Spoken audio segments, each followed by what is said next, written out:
So now students, let us start with the methods of expressing the concentration of solution. So अब हमने यहाँ पर जो concentration होता है, तो बेसिकली हम पहले ये पढ़ेंगे कि concentration का यहाँ पे मतलब क्या होता है. तो concentration का मतलब होता है कि हमने कितना solute जो है वो present है per quantity of the solution. मतलब कि कितना हमने सॉल्यूशन लिया है उसमें सॉल्यूट की जो क्वांटिटी है वो कितनी है. तो इसको सबसे पहले हम मेजर करने के लिए हमारे पास सबसे पहले जो मेथड आता है वो आता है मास परसेंटेज. ठीक है, तो मास परसेंटेज का अगर मैं फॉर्मूला लिखूं तो it is mass of solute upon the total mass of solution into 100. So which directly means कि हमारे पास जो मास ऑफ सॉल्यूट है वो कितना है पर 100 ग्राम ऑफ सॉल्यूशन. मीन्स अगर हमने 100 ग्राम ऑफ सॉल्यूशन लिया है तो हमने उसमें सॉल्यूट जो है वो कितना एड ऑन किया है. So now after this we have a second part and that is volume percentage. So volume percentage का हमारे पास फॉर्मूला क्या होगा. वॉल्यूम ऑफ सॉल्यूट, हमने ऊपर मास लिया था, यहाँ पे हम वॉल्यूम लेंगे और टोटल वॉल्यूम ऑफ सॉल्यूशन.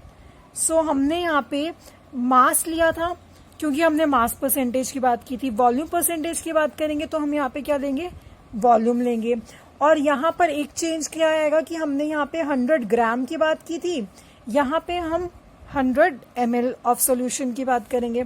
तो थर्ड हमारे पास आती है that is mass of volume percentage, जहां पर इसका फॉर्मूला होता है कि mass of solute upon volume of solution. So here what we are going to do is कि यहाँ पे हमारे पास 100 ml ऑफ सॉल्यूशन होगा और मास क्या होगा हमारे पास पर ग्राम, कि हमारे पास 100 ml में कितना जो है प्रेजेंट होगा ml of solution. Fourth we have with us is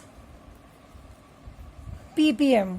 इसको अगर हम डिफाइन करें तो हमारे पास ये होते हैं parts per million, which directly means कि number of part of component upon total number of parts of components of solution upon total number of parts of component of solution. Okay, so हमने यहाँ पर एक चीज आपको याद रखनी है कि यहाँ पे अगर हम पार्ट्स पर मिलियन की बात कर रहे हैं तो we will be taking 10 to power 6, क्योंकि पार्ट्स पर मिलियन है 10 to power 6. So number of parts of component कि हमने कितने नंबर ऑफ पार्ट्स जो हैं कंपोनेंट के लिए हैं और टोटल कंपोनेंट जो हमारा सॉल्यूशन है उसमें कितने हैं. ठीक है स्टूडेंट्स, तो these are the basic terms. अब हम आगे बात करते हैं मेन कॉन्सेप्ट की, जो हमारे पास होता है mole fraction. Mole fraction is very important because इसको हम मोल फ्रैक्शन को बेसिकली हम एक्स से रिप्रेजेंट करते हैं.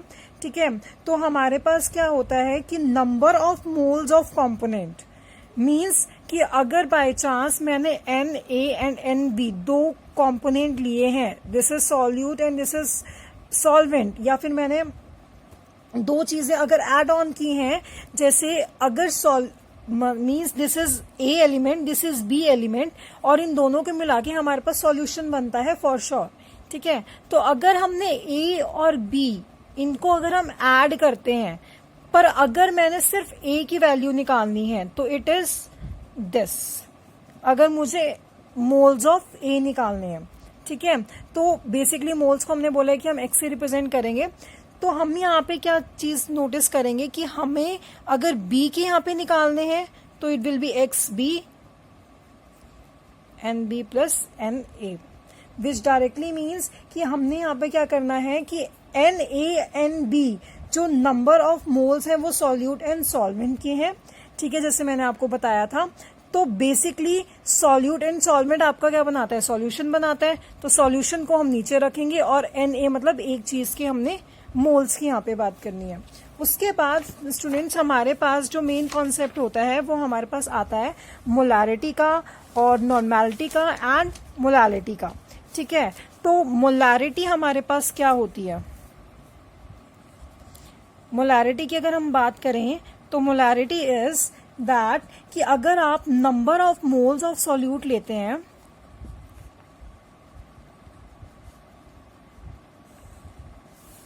अपॉन वॉल्यूम ऑफ सॉल्यूशन ले रहे हैं इन लीटर्स, तो this is your molarity. Okay, so molarity हम क्या बोलेंगे कि number of moles of solute कितने हैं हमारे पास एंड वॉल्यूम ऑफ सॉल्यूशन जो है वो कितनी है हमारे पास इन लीटर्स। तो अब हम इसको अगर देख के चलें तो इसका हमारे पास जो सिंबल होता है वो क्या होता है, कैपिटल एम से। Okay, after that we have a second term molarity. Molarity क्या होता है, number of moles of solute upon the mass of solvent in grams. Okay students, तो हमारे पास यहाँ पर क्या होता है कि कितने हमारे पास मोल्स हैं सॉल्यूट के, और हमारे पास जो सॉल्वेंट है वो किस में लेंगे, हम ग्राम्स में लेंगे। नाउ अगर हम बात करते हैं इसके अंदर third point of normality, then normality will be your number of gram equivalents of solute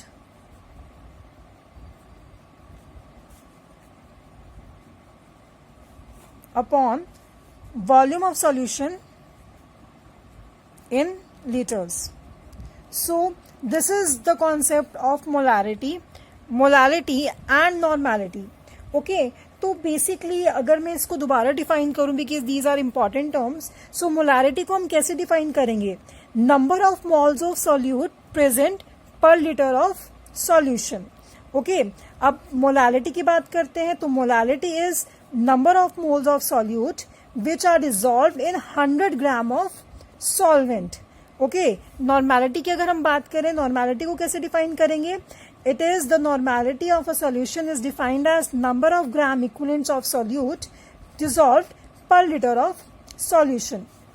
So now students, एक क्वेश्चन बहुत इंपॉर्टेंट है जो आ जाता है आपके एग्जाम्स में, वो हमारे पास क्या आता है कि जो आपके पास normality, molarity and strength of the solution जो होता है वो हमारे साथ टेम्परेचर के साथ चेंज करता है, विच मीन्स कि अगर मैं नॉर्मैलिटी मोलारिटी की बात करूं तो वो क्या करेंगे, वो चेंज करेंगे। पर जो आपके पास मोलारिटी एंड मोल फ्रैक्शन होता है या फिर अगर मास फ्रैक्शन हम लें, वो हमारे पास टेम्परेचर के साथ चेंज नहीं करते। ठीक है स्टूडेंट्स, तो इसका रीजन क्या है, हमारे पास अगर इसका हमारे पास क्वेश्चन आता है तो इसका आंसर ये होगा कि जो हमारे पास नॉर्मैलिटी, मोलारिटी एंड स्ट्रेंथ होती है सॉल्यूशन की, तो they all depend upon the volume of solution. ठीक है, तो हमें पता है कि अगर हम वॉल्यूम ऑफ सॉल्यूशन ले रहे हैं, वॉल्यूम जो होती है दैट चेंजेस विद टाइम। तो अगर कोई चीज टाइम के साथ चेंज हो रही है तो that will lead a problem. ठीक है, तो अगर हम बात करते हैं मोलारिटी की, मोल फ्रैक्शन की एंड मास फ्रैक्शन, तो वहां पर हमारे पास सॉल्यूट एंड सॉल्वेंट इन्वॉल्व होगा जो टेम्परेचर के साथ चेंज नहीं होगा। ठीक है, सो दैट इज वाई हम क्या करते हैं कि हम मोलारिटी और जो मोल फ्रैक्शन है इसको ज्यादा प्रेफर करते हैं, क्योंकि वो टेम्परेचर के साथ जो है वो चेंज नहीं होता है। ठीक है students, so with this we are completed with the basic concepts. अब आगे हम इसके लॉस करेंगे, तो you can prefer my another video for the same. So thank you. If you like my video, please do subscribe, share and do comment on my video. Thank you.